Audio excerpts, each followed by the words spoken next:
Hello, this is Eddie from WMR here in Stuart, Florida.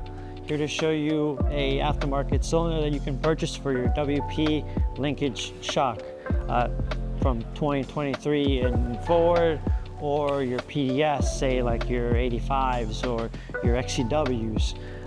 But this is a Kashima coated cylinder. You've probably heard that name when it comes to KYB. Because they work pretty hand in hand with those guys over there in Japan. And this is a coating that you would see, say, on their Pro forks or shock.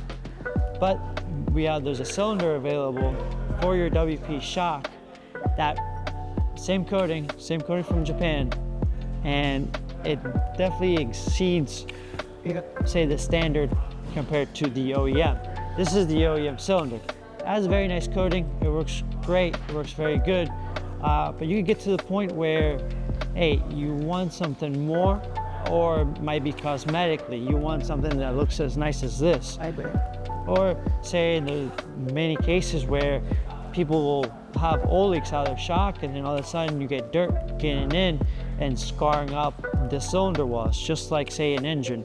If you breathe, say you breathe in dirt, sand, you start scarring up the piston, say the cylinder walls where the piston goes in and out, and there's no going back. It's basically kind of trash.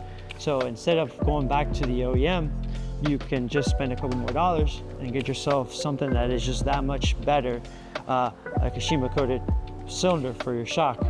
What this does is the coating is a very strong armor over the aluminum, but it also provides much slicker surface.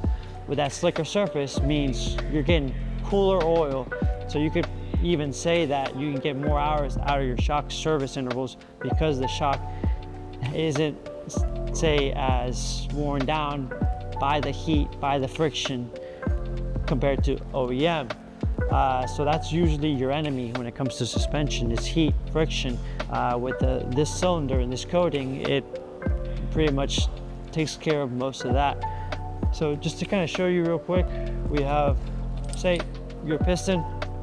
That's what this is right here. This runs up and down. So this is what I was talking about with friction. This goes in and out, just like your engine, piston to cylinder. So making sure that this is as slick as possible will basically less friction. So smoother, everything runs cooler, just lasts longer. So how it would look like mounted onto your shock. Say this is your compression, high speed. Thankfully, this is a part you can thread and unthread, so it's replaceable. So say if you do damage the cylinder, it's not like you're buying a whole body. And this is an aftermarket bladder kit, not the original reservoir, but this is how it would look. And you would still be using your OEM plastic collar or other collars that you are running for your spring preload. This coating is just a lot more high tech and able to provide a nice armored over the aluminum while giving you a slicker surface than what you had stock or originally. If you have any more questions, you can just go on WMR1.com. We have some of these products and many more available on our site. And thank you guys for watching. Until next time.